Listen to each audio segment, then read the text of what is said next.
9 favorevoli e 16 astenuti. Armenio, il nuovo direttore generale dell'azienda che gestisce il servizio idrico in provincia di Agrigento. I sindaci non sono contenti, primo fra tutti Cuffaro, che ne contesta i requisiti. Operazione antidroga a Gela, 13 arresti per spaccio, rapina e tentato furto. Arrestate 3 donne, trasportavano in auto più di 3 kg di cocaina, cannabis terapeutica. L'assessore regionale Scilla mira a coltivarla in Sicilia. La città di Licata è sommersa dai rifiuti ed anche i vigili sono sul piede di guerra, pronti allo sciopero. In questo contesto tornano le processioni del santo patrono della città.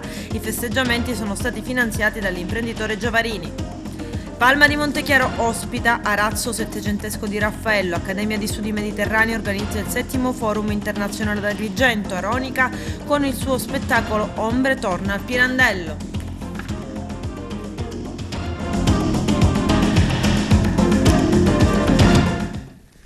Bentrovati gentili telespettatori al nostro appuntamento con l'informazione. Dopo le polemiche, i rinvii e le proteste, alla fine è arrivata la conferma. Domenico Armenio, già capo del Genio Civile di Agrigento e dirigente regionale, è adesso il nuovo direttore generale di AICA, ma i sindaci non sono contenti. C'è il servizio.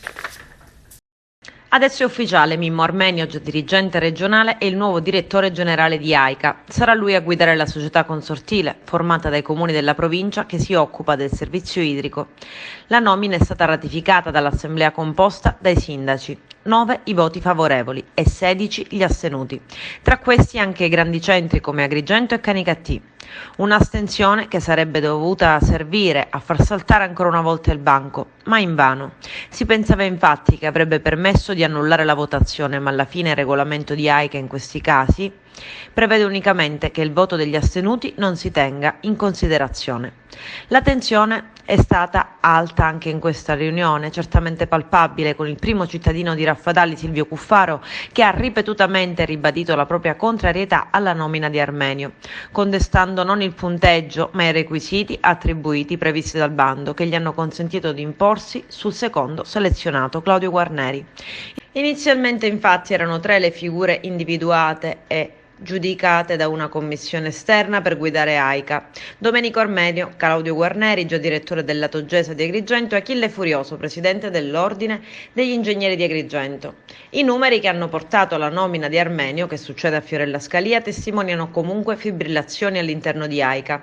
Negli scorsi giorni sembrava essere saltata la figura di Armenio a margine di un'infuocata assemblea che aveva deciso di non ratificare la scelta del dirigente. Gli intoppi e la poca chiarezza interna ad AICA avevano portato il cartello sociale insieme ai dipendenti della società in protesta in piazza davanti alla prefettura di Agrigento. La nomina del nuovo direttore generale di AICA si può considerare senz'altro un passo in avanti verso la normalizzazione della gestione della società consortile, un passo significativo che viene subito dopo importanti segnali manifestati da quei comuni, in testa il capoluogo di provincia, che nelle ultime ore stanno procedendo a definire gli atti amministrativi per trasferire ad AICA le somme dovute. Così il cartello sociale in una nota stampa che prosegue. L'auspicio è quello che anche gli altri sindaci possano al più presto muoversi in questa direzione per consentire ad AICA di poter affrontare la situazione finanziaria con maggior serenità, sia per quanto attiene alla qualità dei servizi da erogare, sia per dare maggiore tranquillità ai suoi dipendenti. È chiaro che l'utilizzo pieno del prestito della Regione non è la soluzione definitiva per assicurare una gestione economica efficiente e virtuosa del servizio idrico integrato, prosegue la nota, in provincia, ma senz'altro il punto di partenza per fare in modo che attraverso scelte oculate e lungimiranti si possa dare stabilità ad una gestione pubblica sostenibile del servizio idrico che contempli puntuali prestazioni e costi equi per l'utenza, con attenzione particolare alle fasce più fragili della popolazione. Beni per un valore di circa 300.000 euro confiscati dalla DIA a un imprenditore di Castelvetrano attivo nel settore del gioco e delle scommesse. Secondo il Tribunale di Trapani avrebbe provveduto al sostentamento economico dei familiari di Matteo Messina Denaro. C'è il servizio. Confiscati beni e proprietà per 300.000 euro a Carlo Cattaneo, 37enne imprenditore del settore scommesse di Castelvetrano, ritenuto vicino alla mafia. La direzione investigativa antimafia ha dato esecuzione al decreto decisorio stabilito dal Tribunale di Trapani, sezione misure di prevenzione. Le indagini di prevenzione sono frutto, si spiega così nella nota pervenutaci stamane, dell'operazione Anno Zero del 2018, nell'ambito della quale l'indagato è stato condannato a ben 16 anni di reclusione. A carico dell'uomo ci sono state le dichiarazioni riscontrate di diversi collaboratori di giustizia che hanno confermato l'espansione nella Sicilia occidentale di agenzie di scommesse affiliate ai siti di gioco online riconducibili al manager, che a sua volta è accusato di aver dato periodiche somme di denaro utilizzate sia per il sostentamento dei familiari del latitante capo clan di Castelvetrano sia per quello dell'organizzazione mafiosa. Si dice nel provvedimento di confisca che il proposto organizzato parallelamente a quello legale un proprio sito di gioco illegale, lucrando ingenti guadagni con movimentazione di denaro contante con il sistema denominato Skrill, che eludeva la normativa antiriciclaggio sul tracciamento delle ingenti operazioni. La ricostruzione eseguita, dice ancora il giudice, evidenzia le modalità attraverso le quali il soggetto, pur non essendo inserito organicamente nel sodalizio mafioso, contribuiva comunque di modo significativo al sostentamento economico dell'associazione, tanto che entrava in affari con appartenenti all'organizzazione stessa e soprattutto quella castelvetranese, la quale richiedeva allo stesso un pensiero, ossia somme di denaro per familiari di mafiosi in difficoltà. Il provvedimento di confisca ha riguardato l'intero compegno aziendale di 2 società di capitali e una ditta individuale con sedi a Palermo e a Castelvetrano, operanti proprio nel settore della ristorazione e nei servizi informatici di gestione di sale giochi e scommesse, e ancora un appartamento, un appezzamento a Castelvetrano, diverse auto e moto, 4 conti correnti bancari, una polizza assicurativa, depositi e rapporti con istituti di credito. Tutto era già stato sequestrato nel 2019 dopo un provvedimento cautelare anticipato deciso dallo stesso Tribunale di Trapani su proposta del procuratore della Repubblica e del direttore della direzione investigativa antimafia. Vasta operazione antidroga dei carabinieri a Gela. I militari del reparto territoriale hanno eseguito un'ordinanza di custodia cautelare emessa dal GIP del Tribunale di Gela su richiesta della Procura a carico di 13 persone accusate a vario titolo di spaccio di sostanze stupefacenti, di una rapina a mano armata e di un tentativo di furto in abitazione. 5 degli indagati sono stati condotti in carcere, 4 ai domiciliari, per altri 4 è scattato l'obbligo di dimora e presentazione alla polizia giudiziaria. Le indagini svolte dai militari del nucleo operativo e radiomobile tra maggio e ottobre del 2020 hanno riguardato oltre 200 episodi di spaccio di cocaina, marijuana e hashish avvenuti generalmente nella zona della stazione ferroviaria di Gela. Tra i destinatari della misura cautelare figurerebbero anche autori di una rapina a mano armata avvenuta a Gela il 29 maggio 2020 e di un tentativo di furto in abitazione commesso sempre a Gela il 17 luglio successivo. 2 giovani armati di pistole e con il volto coperto da passamontagna fecero irruzione nella tabaccheria della stazione e, dopo aver aggredito un dipendente del locale, si impossessarono dell'incasso di numerosi tagli gratta e vinci. Il tentato furto invece si è verificato ai danni di un appartamento del rione Albani Roccella. 2 persone si arrampicarono sul balcone della cucina e, dopo aver scassinato la portafinestra, entrarono all'interno sicuri del fatto che non vi fosse nessuno, visto che si stava celebrando il funerale di uno dei 2 proprietari. Durante le indagini i carabinieri avevano già arrestato in flagranza di reato 5 persone e sequestrato significativi quantitativi di sostanze stupefacenti. L'operazione di questa notte ha visto impegnati un centinaio di militari dell'Arma. 3 donne calabresi tra i 20 e i 50 anni sono state arrestate dai carabinieri della compagnia di Messina Sud per spaccio di sostanze stupefacenti. Le 3 donne, tutte incensurate, erano su un'auto quando sono state fermate per un controllo dagli agenti dell'Arma della stazione di Gazzi e dal nucleo cinofili di Nicolosi. Quando il Labrador Ivan ha fiutato qualcosa di sospetto nel bagagliaio, i carabinieri hanno verificato e trovato 3,6 kg di cocaina suddivisa in 3 panetti. Le 3 donne, madre, figlia e amica della figlia, sono state condotte nella casa circondariale di Messina Gazzi. Si riaccende il sogno di coltivare marijuana per uso terapeutico in Sicilia. La regione chiama a raccolta imprenditori e agricoltori interessati. Sarà pubblicato entro domani un avviso pubblico per l'avvio di un progetto innovativo per la fornitura di cannabis terapeutica da utilizzare in campo medico. Annuncia l'assessore regionale all'agricoltura Toni Scilla. Lo scopo è chiudere la filiera e rendere la Sicilia autonoma per gli approvvigionamenti. Ad oggi le forniture vengono richieste allo stabilimento chimico-farmaceutico militare di Firenze e però non riesce a soddisfare l'intero fabbisogno delle regioni. Per questo spesso si ricorre alla marijuana coltivata all'estero, soprattutto in Olanda. L'avviso rivolto a tutte le imprese che hanno i requisiti richiesti dalla circolare del 2018 del Ministero dell'Interno per la coltivazione e le autorizzazioni necessarie per la commercializzazione di fiori, oli e resine derivanti dalla cannabis. Ma prima serve il via libera ministeriale, bisognerà comunque attendere, prosegue l'assessore, il rilascio preventivo delle autorizzazioni della sperimentazione da parte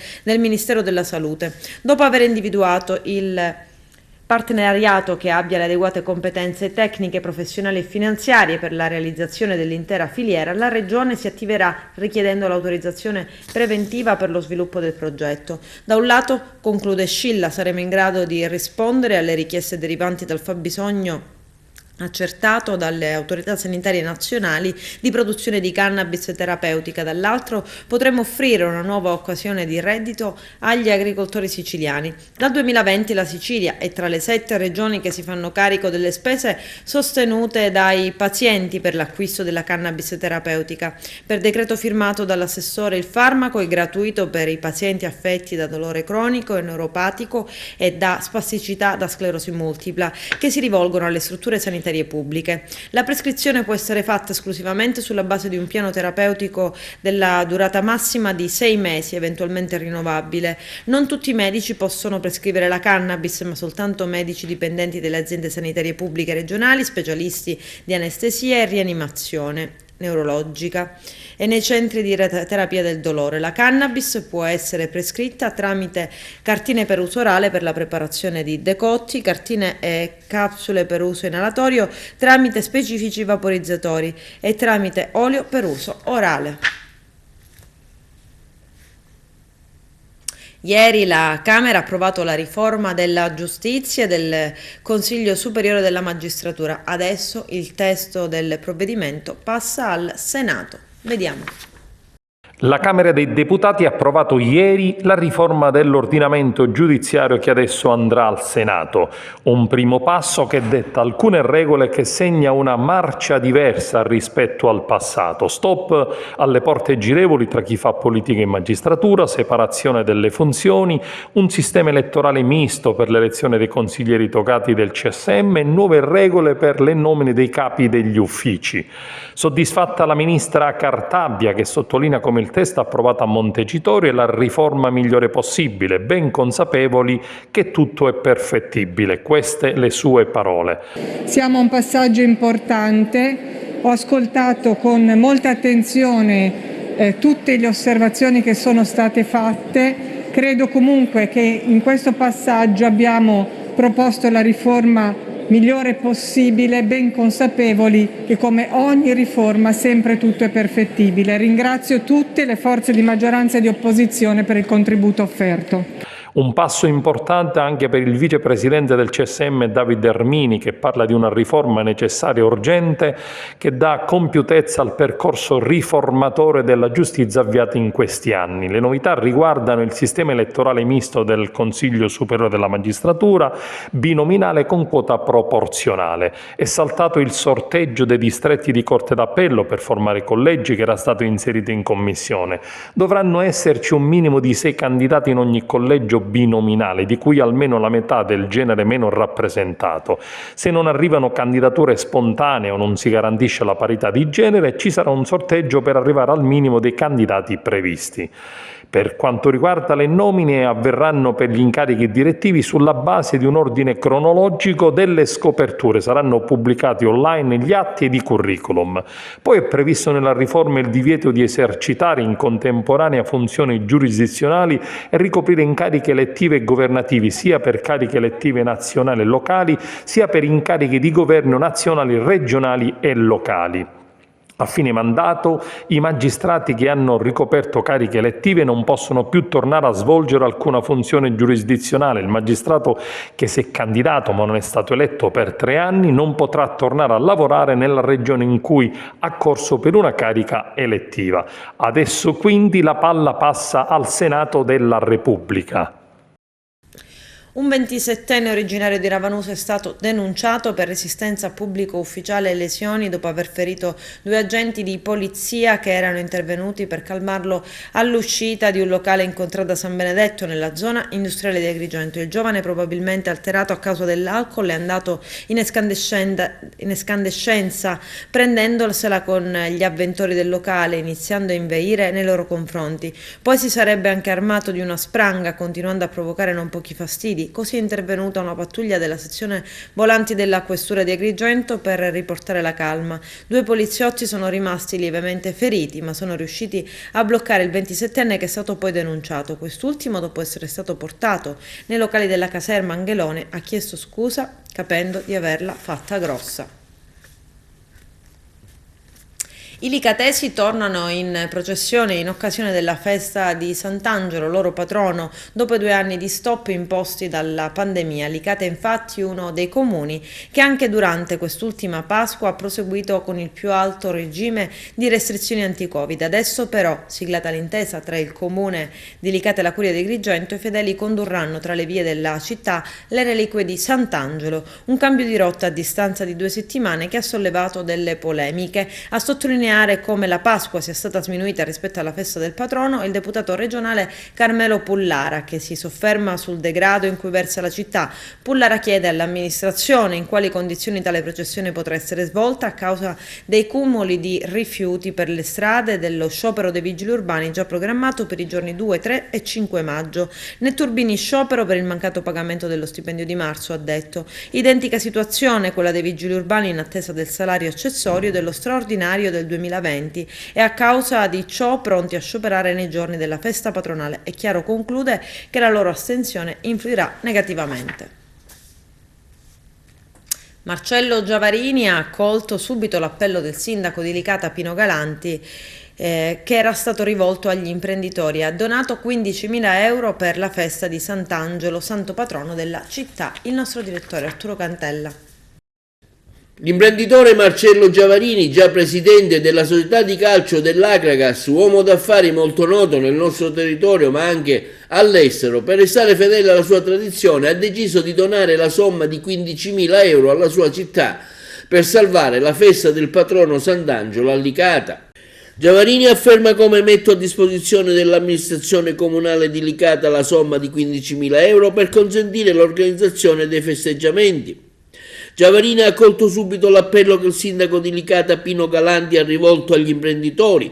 Credo sia doveroso, continua Marcello Giavarini, da parte mia, come ho già fatto a Natale, contribuire all'organizzazione della festa di maggio dedicata a Sant'Angelo. Bisogna restituire ai licatesi, continua Giavarini, la tradizione, la fede, la devozione nei confronti del patrono e comprendo bene lo sforzo che sta facendo l'amministrazione comunale. Io ho vissuto a lungo all'estero e la festa patronale mi è molto mancata. Mi rendo conto bene quanto sia importante questo momento di raccoglimento, utilissimo per creare uno spirito di comunità. Quindi, conclude Giavarini, sono ben lieto di donare alla città di Licata 15.000 euro per l'organizzazione della festa. Giavarini in passato ha avuto anche momenti simili, diverse le iniziative generose svolte dal mecenate, come la donazione per rendere possibile l'installazione delle luminarie natalizie nella sua città di origine Licata. Ricordiamo anche la donazione di 10.000 euro in abbonamenti alla squadra di calcio della sua città, il Licata Calcio. Il patrono licatese ha voluto anche sostenere la squadra della SEA Paragona del suo amico presidente Nino Di Giacomo con l'acquisto di 150 abbonamenti. E ancora nel maggio del 21 il sostegno del Licata Summer League, campagna di sensibilizzazione Ripartiamo insieme e il premio Marcello Giavarini, ma anche momenti di allegria e spensieratezza come il sostegno al Carnevale licatese nello scorso febbraio del 2020. L'arazzo di Raffaello in mostra a Palma di Montechiaro fino al 15 maggio. Si potrà ammirare il grande arazzo settecentesco al Palazzo Ducale che ospita la Biennale del Gattopardo. Vediamo. Esposto ieri presso il Palazzo Ducale di Palma di Montechiaro un pregiato arazzo appartenente alla collezione di Roberto Bilotti Ruggi d'Aragona che raffigura la morte di Anania e Safira, che risale al 1513, allorquando Papa Leone X dei Medici lo commissionò a Raffaello per arredare la Cappella Sistina e la cui grafica rappresenta un Raffaello innovatore anche nella comunicazione. L'evento è stato organizzato dal Comune di Palma e dall'istituzione Giuseppe Tomasi di Lampedusa, diretta da Letizia Pace, e si inserisce all'interno delle iniziative che si svolgeranno nei giorni 5, 6 e 7 maggio prossimi, con gli eventi che caratterizzeranno il premio del Gattopardo d'Oro. L'arazzo si potrà ammirare a Palazzo Ducale fino al prossimo 15 maggio. Stiamo vivendo un momento veramente bellissimo e entusiasmante. La Biennale del Gattopardo, e come diceva benissimo lei, ha coinvolto più di 60 artisti da tutto il mondo con 100 opere esposte, delle quali 3 installazioni permanenti. Oggi annunciamo l'arazzo di Raffaello con la gentile collaborazione del dottor Roberto Ruggi d'Aragona, che ci permette di esporre qui all'interno del Palazzo Ducale, con questi soffitti lignei meravigliosi insieme a delle opere contemporanee, un esempio massimo di arte classica, per dimostrare ancora una volta che l'arte non ha né tempo, né luogo, né spazio, ma viaggia attraverso la nostra mente, la nostra percezione, e quindi ci permette di viaggiare nel tempo e nello spazio all'interno di questo palazzo, nelle atmosfere barocche, nei luoghi del Gattopardo. Siamo orgogliosi di quello che stiamo realizzando. Palma di Montechiaro ha bisogno di urlare al mondo la sua bellezza, e grazie all'istituzione Tomasi presieduta da Letizia Pace e con la collaborazione di tutto il CDA, al gruppo Io Sono Palma, a Michele Citro e a tutti coloro, alla mia giunta, ai consigli comunali, a tutti coloro che hanno sostenuto sempre questa amministrazione, siamo riusciti e riusciremo a fare grandi cose, onorati di servire questa città che ha davvero bisogno di mostrarsi al mondo in tutta la sua bellezza. Siamo qui per presentare l'arazzo di Raffaello.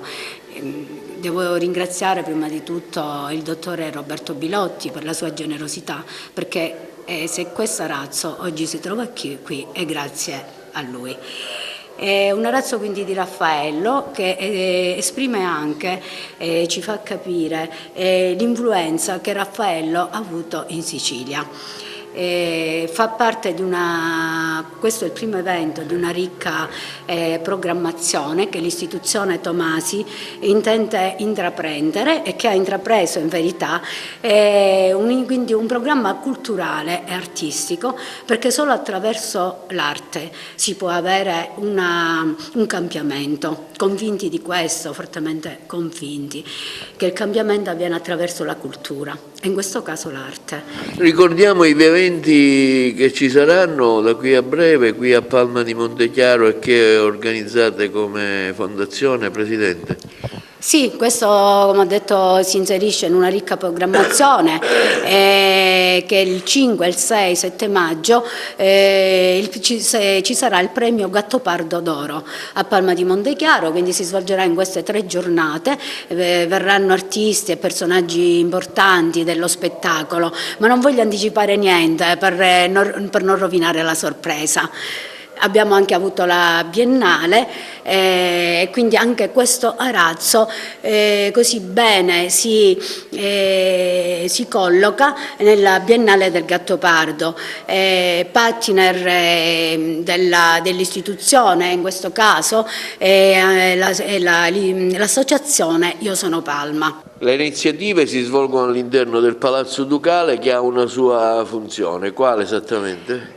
In questo caso il Palazzo Ducale è il centro propulsore, il catalizzatore deve essere dell'arte, cioè in modo che si possa dialogare con essa, i cittadini, quindi l'arte che va dai cittadini, anche perché c'è una nuova concezione, ecco, di concepire l'arte non più che isola o un'arte solo contemplativa, ma l'arte richiede impegno. quindi un impegno che poi possa essere calato nella realtà contemporanea. Sono molto contento che l'Arazzo sia qui, anche perché rievoca storie del territorio. Infatti questi arazzi furono fatti tessere dal cardinale Luigi d'Aragona, la madre era siciliana Ventimiglia, e tra l'altro gli Aragona erano presenti in questo territorio, infatti i Caro hanno il loro stemma anche in questo palazzo inquartato con la casa d'Aragona. E poi anche il connubio antico e contemporaneo. Noi abbiamo fatto degli altri musei in altre città, a Roma, Villa Borghese, c'è il Giardino dei Giochi d'Acqua, era un vecchio casino dei Borghese, lì c'è la nostra collezione di arte contemporanea, nel castello a Rende, è un castello medievale, quindi questo connubio con l'arte contemporanea è proprio la nostra vocazione. Qui c'è una bellissima mostra, mi spiegavano appunto che è la prima biennale con 66 artisti, e quindi l'antico e il contemporaneo insieme danno dei messaggi molto forti. Quest'opera che età, quando risale esattamente? Quest'opera è dei primi del Seicento, deriva dal cartone di Raffaello, che la prima serie è stata commissionata dal Papa Leone X, seguito la tessitura è stata seguita a Bruxelles dal cardinale Luigi d'Aragona, appunto, che era meridionale. Ed è una mostra itinerante, è stato esposto in contemporanea agli Arazzi nella Sistina, dopo 400 anni per la prima volta sono stati messi tutti insieme nella Cappella Sistina. Quindi è stato un itinerario che poi è stato interrotto per la pandemia, l'abbiamo ripreso, è stato a Palermo, Catania e ora sono molto contento che qui a Palma. Faccio parte del gruppo di lavoro Io Sono Palma, gruppo promotore della candidatura a Capitale Italiana della Cultura e promotore tra le tante altre iniziative culturali di questa meravigliosa mostra di arte contemporanea che è la Biennale del Gattopardo, che ospita più di 50 artisti provenienti da ogni parte del mondo e che ha decorato, ha reso migliore sicuramente questo spazio del Palazzo Ducale, che per natura, come abbiamo avuto modo di dimostrare in questa occasione, è uno spazio espositivo bellissimo. All'interno della Biennale del Gattopardo è un onore oggi poter ospitare, grazie al lavoro dell'istituzione Tomasi e della sua presidente Letizia Pace, per gentile concessione del dottor Roberto Bilotti Rugi d'Aragona, l'Arazzo del Raffaello, che si colloca all'interno di questa meravigliosa cornice, proprio a dimostrazione che l'arte non ha tempo, creando quindi questo connubio tra classicismo e contemporaneità, grazie anche poi alla sensibilità del curatore della Biennale, il professore Michele Citro, che ha saputo accostare e disporre bene le opere, mettendo per esempio nella stanza d'ingresso un vaso in ceramica che nelle rifiniture presenta delle foglioline in stile etnico, appunto è realizzato da un artista cinese, e che vanno a richiamare le foglioline nella parte bassa dell'arazzo che si intravedono nella stanza nella porta della stanza accanto, mostrando appunto questo connubio. Ringraziamo ancora una volta il dottor Roberto Bilotti Rugi d'Aragona per l'opportunità e per averci consentito ancora una volta di dimostrare che Palma di Montechiaro può essere alla ribalta delle cronache nazionali per fatti gratificanti e fatti di enorme spessore culturale come questo. Possiamo dire che l'Arazzo di Anania e Safira sta unendo la Sicilia nel senso geografico dei percorsi Palermo, Catania, Palma, ma anche riguardo a quella che è la collaborazione fra istituti museali. È stato esposto ed è arrivato in Sicilia, esposto a Palazzo Abatellis, per spostarsi poi a Castellursino di Catania, quindi un museo civico, e approdare oggi a Palma. 3 città, perché tali sono e sono state anche Palma nella storia, 3 città che esprimono, la cui identità si esprime attraverso la cultura nei secoli, e di cui Antonello e di cui 3 città che si esprimono attraverso la loro cultura nei secoli, e che hanno trovato in questa occasione Raffaello come motivo conduttore, come figura chiave, come eredità culturale, quella di Raffaello e della sua scuola, che ha veramente unito l'Italia in età moderna. Certamente queste sono cose che da un punto di vista della spinta culturale è una cosa che oltre il mondo e il momento istituzionale che noi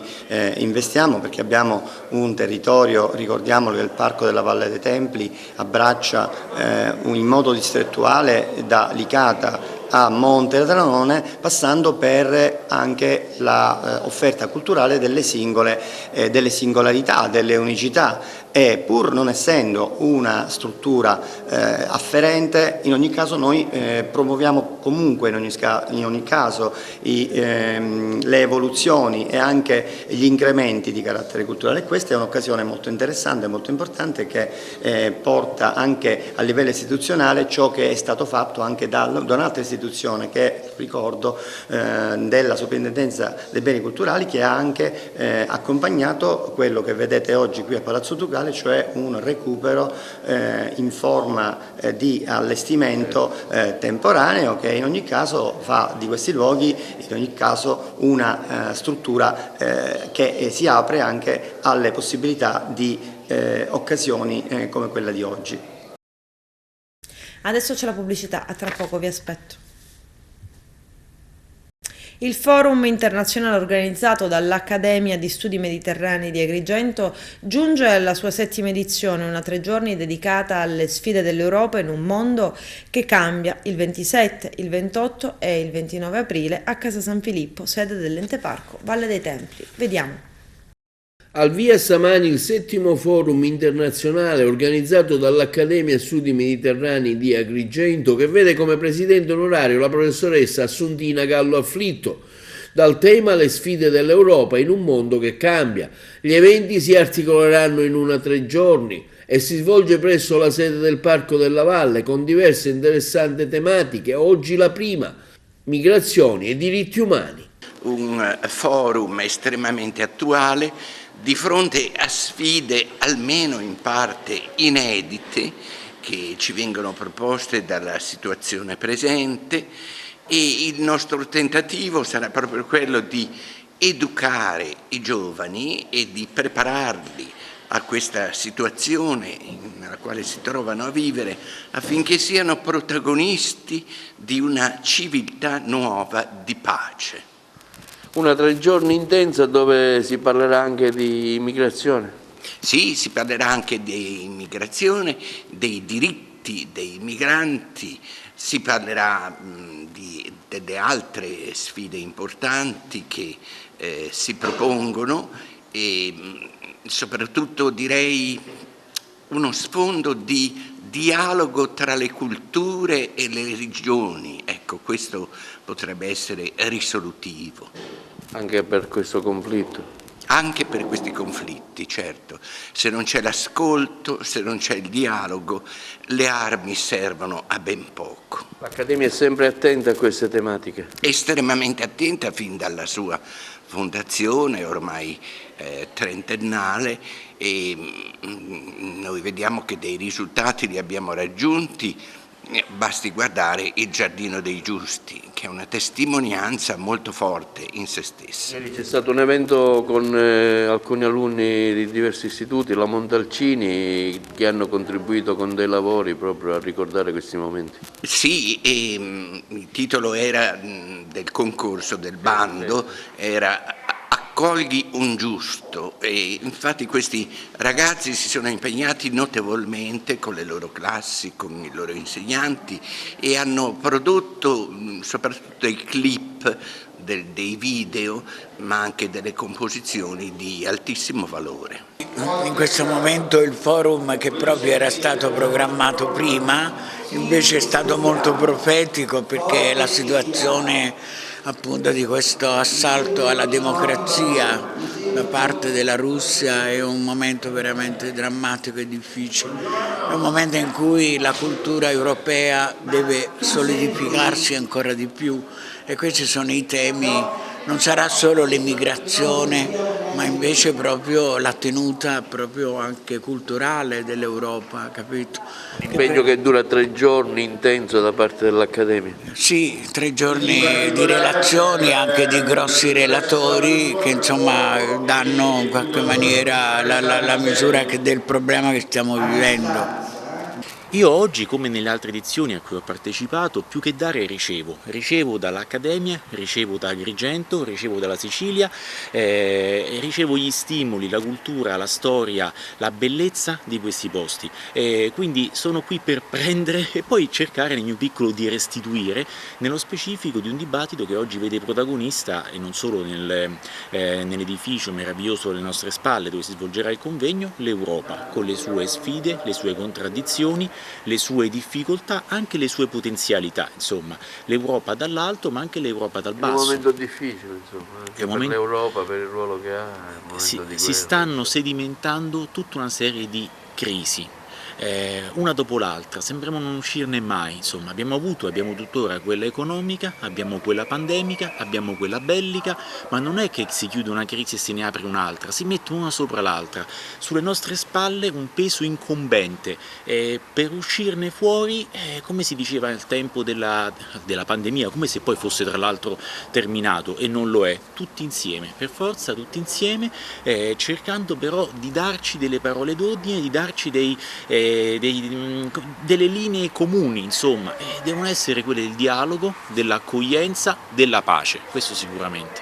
Volevo senz'altro vedere come era organizzata, quali erano i momenti più salienti, le conferenze, lo stile, e ho visto che realmente oggi è il secondo giorno, ieri tutto quel discorso è stato molto bello, la manifestazione dell'intelligenza dei ragazzi di oggi, che oggi abbiamo bisogno di ragazzi che realmente portino avanti la cultura, la vera cultura, perché altrimenti senza cultura non ci può essere né cristianesimo, né anche pace e amore.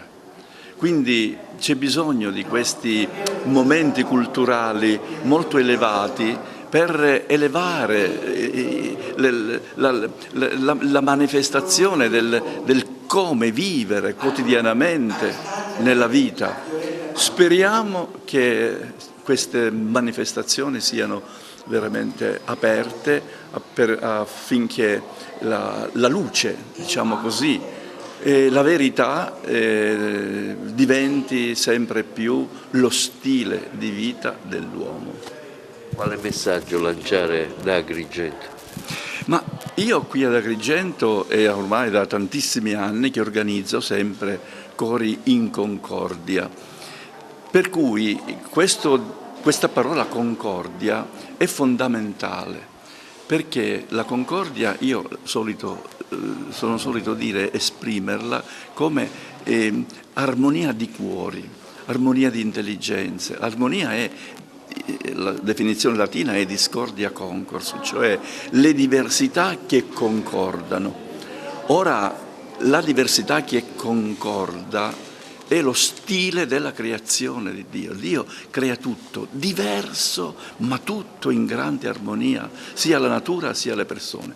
Però all'uomo ha dato la libertà e quella libertà può essere o distruttiva o costruttiva, perché la mancanza di libertà nell'uomo, meglio ancora, tutti gli uomini abbiamo la libertà, però bisogna vedere come la usiamo e nel modo con cui si usa questa libertà può essere o armonia o disarmonia di guerre e compagnia varia. Però chi distrugge la libertà dell'uomo? L'antidio. Chi è l'antidio? Satana. Lo Stato ha stanziato per il 2022 450.000 euro per finanziare concorsi di progettazione in provincia di Agrigento da bandire entro il prossimo 18 agosto. A tali risorse potranno accedere soltanto i comuni dell'Agrigentino con un numero di abitanti inferiori a 30.000.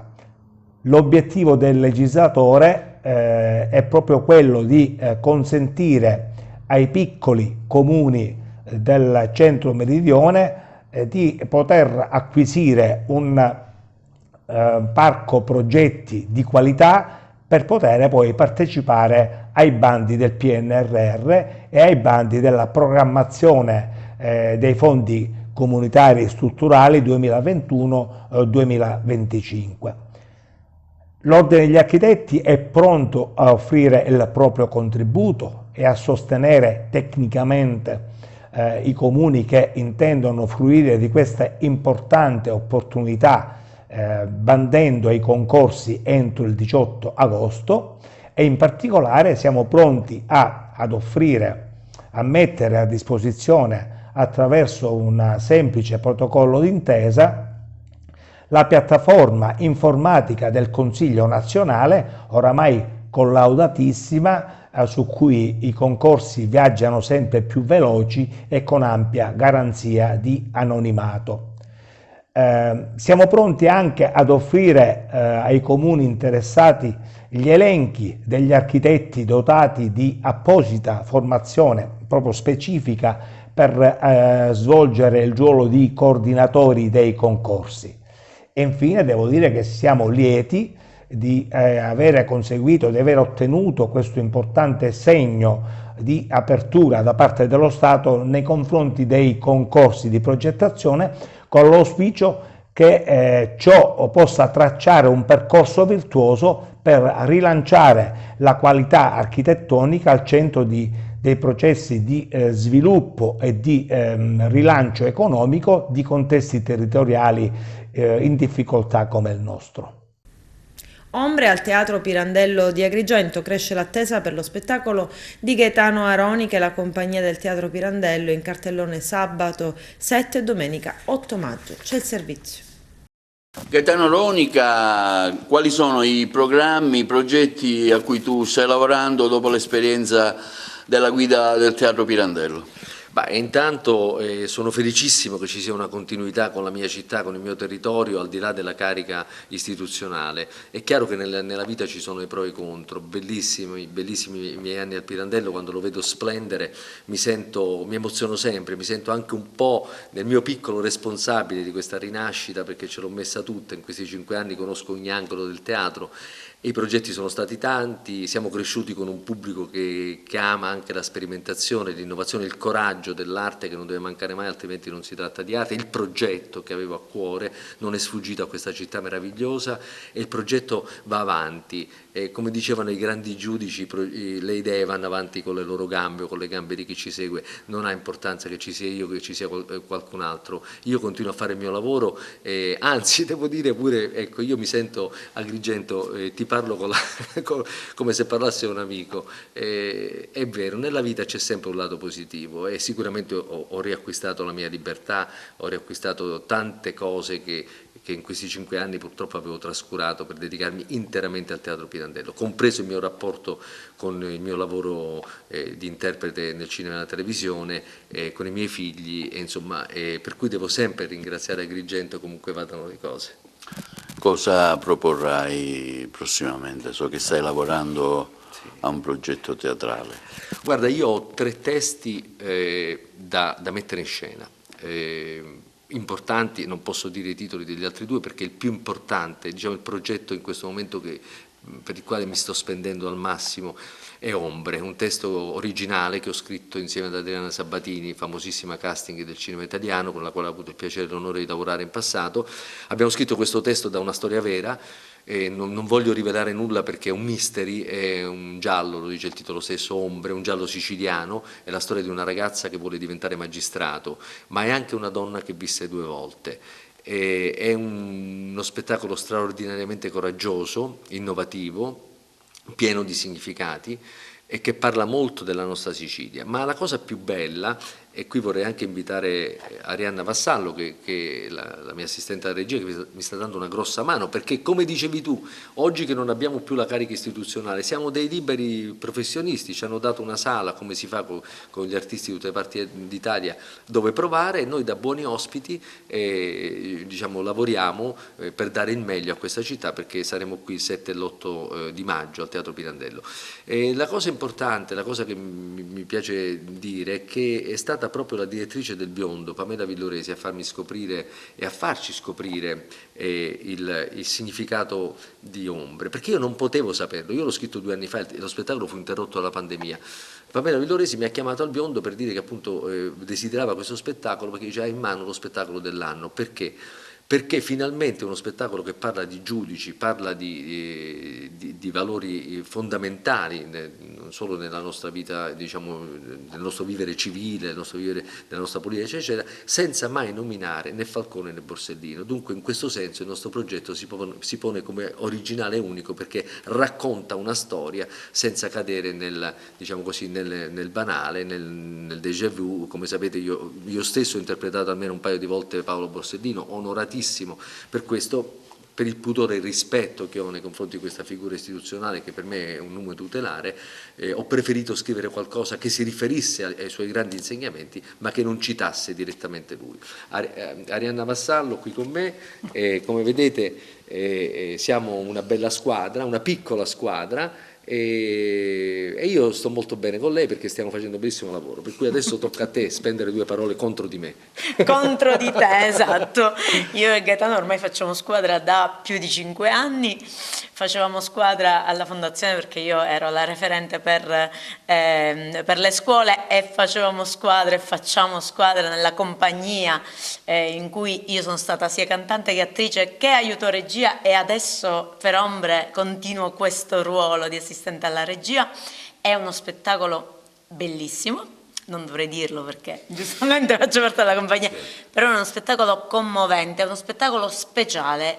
Io l'ho detto a Gaetano in questi giorni, per me tra tutte le produzioni che ha fatto il Teatro Pirandello, Ombre è un passettino in più, per modernità, per atmosfera, per la presenza di tanti ragazzi che sono talenti straordinari. Quindi io sono sicuro che stupiremo il pubblico agrigentino e il pubblico italiano. Citiamo il cast magari, così brevemente.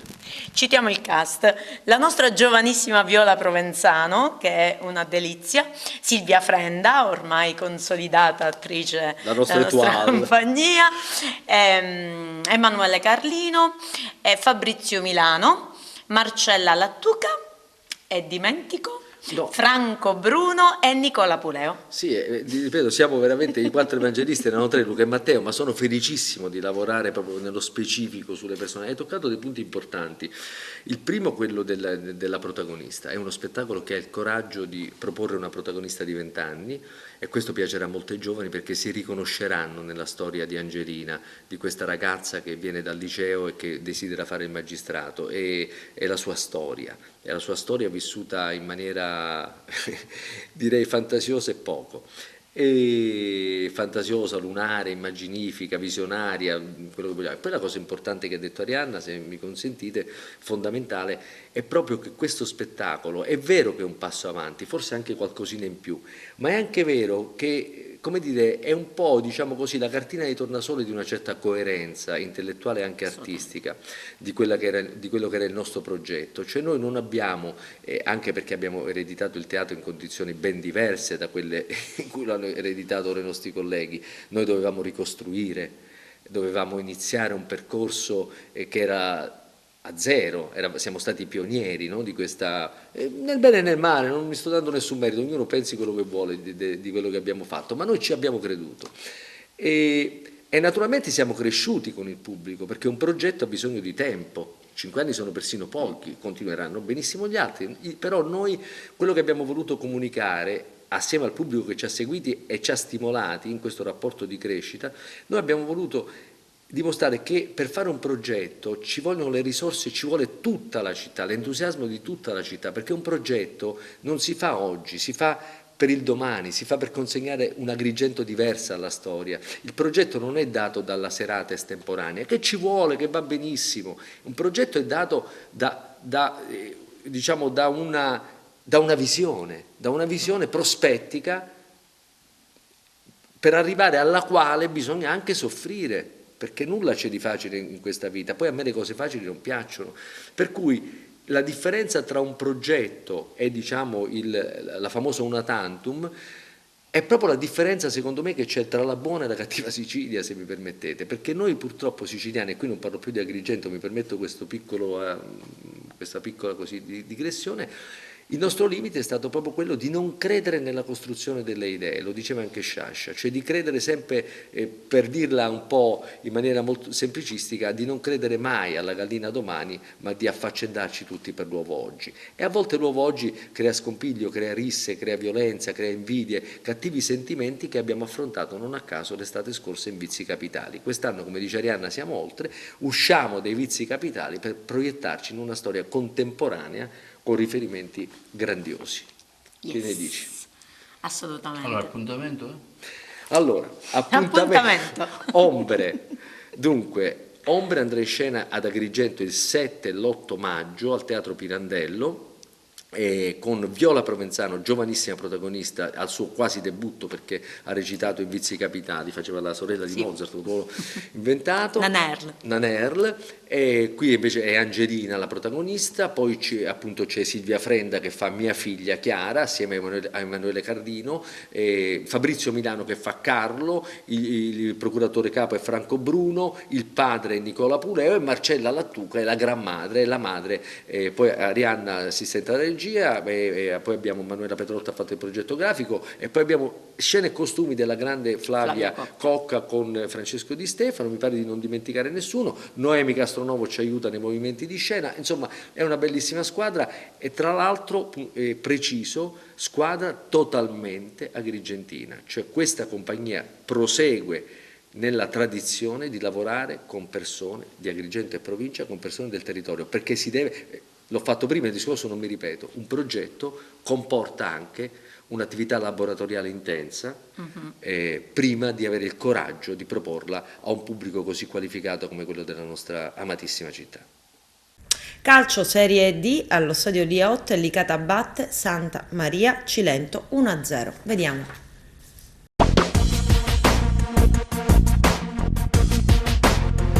Continua l'ottimo momento del Licata, 3 vittorie ed un pareggio nelle ultime 4 per i gialloblu, che salgono a quota 44 e mettono nel mirino il record di 47 punti in Serie D. Prima frazione di gioco molto combattuta ma avarissima di emozioni con tabellino praticamente immacolato. Nicoletti perde uno dei suoi uomini migliori al quarto d'ora quando Ovisa calza bandiera bianca per un infortunio muscolare. Nulla di fatto fino al 36esimo quando Samaché porta in vantaggio i gialloblu con un perfetto diagonale su assist di Aprile per il 16esimo centro stagionale del centravanti maliano. All'intervallo, gialloblu in vantaggio al termine di un primo tempo intenso ma poco spettacolare. Apertura di ripresa sulla stessa falsariga della prima frazione. Prima occasione pericolosa intorno all'ora di gioco con un gran destro dal limite di Koulibaly alto di poco sulla traversa. Al 72esimo, sinistro in corsa di Ventura largo di poco. Al 78esimo la palla buona capita ancora a Samaché, il cui diagonale sporco finisce però largo. Un minuto dopo, gran giocata di Romano con conclusione alta dopo un controllo aereo. All'85esimo gran calcio di punizione di Gabbionetta con palla che si stampa all'incrocio. Ultimo flash al 95esimo con un destro a giro alto di Minacori. Vittoria meritata del Licata che torna al successo a Liotta.